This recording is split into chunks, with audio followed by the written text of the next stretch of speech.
अस्सलामु अलैकुम वरहमतुल्लाहि वबरकातुहू। मौलाना अमानुल्लाह मुजाहिद साहब कुछ लोगों ने जो सवाल भेजे हैं उनमें पहला सवाल ये है कि बंदे को अगर रोज़े की हालत में एहतलाम आ जाए तो क्या रोज़ा टूटेगा? तो जवाब ये है कि रोज़ा नहीं टूटेगा, क्योंकि नींद की हालत में इंसान का खुद पर इख्तियार नहीं होता। अगर हम बिस्तरी करेगा या हाथ के ज़रिए या ख्यालात के ज़रिए जानबूझकर इरादतन हालत बेदारी में अगर जुम्बी होगा तो रोज़ा टूटेगा, वरना नहीं। दूसरा सवाल है कि रोज़े के हालत में बीवी का बोसा लेना। अबू दाऊद में रिवायत मौजूद है कि नबी करीम सल्लल्लाहु अलैहि वसल्लम रोज़े की हालत में अपनी बीवी का बोसा लेते। तो मालूम ये हुआ कि रोज़े की हालत में बीवी का बोसा लेने से रोज़ा नहीं टूटेगा। उसके बाद तीसरा सवाल ये है कि रोज़े की हालत में इंजेक्शन लगवाना, हिजामा लगवाना, ये दो अलग अलग सवाल है। तो हिजामा लगवाना ये बुखारी शरीफ में मौजूद है कि नबी सल्लल्लाहु अलैहि वसल्लम ने खुद हिजामा लगवाया है, तो इसलिए यह भी जायज़ है। और इंजेक्शन जो पेन किलर हो, यानी दर्द या फिर इस तरह इसके अलावा बुखार वगैरह किसी भी हालत में या कोई ऐसी पोजीशन है कि ऐसा इंजेक्शन जो गोश्त में लगे और जिस्म को कुव्वत फराम ना करे, ग़िज़ाइयत फराम ना करे, तो इसमें कोई हर्ज नहीं है। इसमें एक रिवायत जो है कि हज़रत इब्न अब्बास रज़ियल्लाहु अन्हु फरमाते हैं कि जिस्म में चीज़ दाखिल होने से रोज़ा टूटता है, निकलने से नहीं टूटता। अब ये इंजेक्शन भी अंदर दाखिल होगा, तो इसका जवाब ये है, यहाँ दाखिल से मुराद ये है कि ग़िज़ाइयत वाली चीज़, कुव्वत फराम करने वाली चीज़, तो लिहाजा कुव्वत वाला इंजेक्शन ना हो तो कोई हर्ज नहीं है।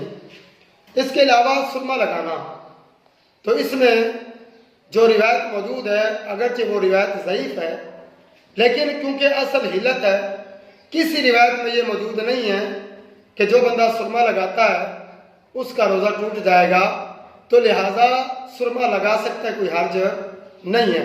इस तरह आँखों में दवाई डालना, अगर मुंह तक जायका ना जाए, उससे प्यास कम ना हो, तो इसमें कोई हर्ज नहीं है। यानी वो प्यास की या ग़िज़ाइयत की यानी कुव्वत की सहूलत कारी ना करे तो कोई हर्ज नहीं है। इसके अलावा टूथ पेस्ट करना, टूथ ब्रश करना, अगर जायका अंदर ना जाए तो वही शरायत है इसके साथ भी, तो इसमें भी कोई हर्ज नहीं है। बेहतर यह है कि मिसवाक कर ले। उसके अलावा मेहंदी लगाना, तो मेहंदी लगाने में भी कोई हर्ज नहीं है, तो रोज़ा नहीं टूटेगा, कोई मसला नहीं है।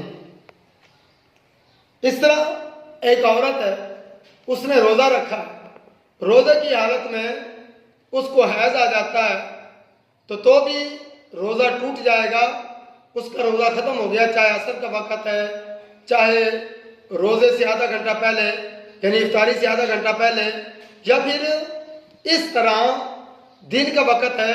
किस्सा मुख्तसर, जिस वक़्त भी औरत को हैज़ शुरू होगा तो उसका रोज़ा ख़त्म हो गया, बाद में उसकी कज़ा दे।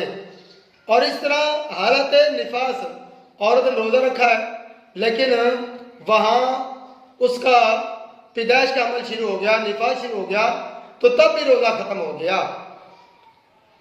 और इस तरह हालत जनाबत में रोज़ा रखना, तो नबी करीम सल्लल्लाहु अलैहि वसल्लम ने बज़ाते खुद, यानी आप सल्लल्लाहु अलैहि वसल्लम पर गुस्ल फ़र्ज था, आप सल्लल्लाहु अलैहि वसल्लम ने जनाबत की हालत में सहरी खाई, फिर गुस्ल किया और नमाज पढ़ी। तो मालूम यह हुआ कि जनाबत की हालत में रोज़ा रख कर बगैर गुस्ल के सहरी खा सकता है।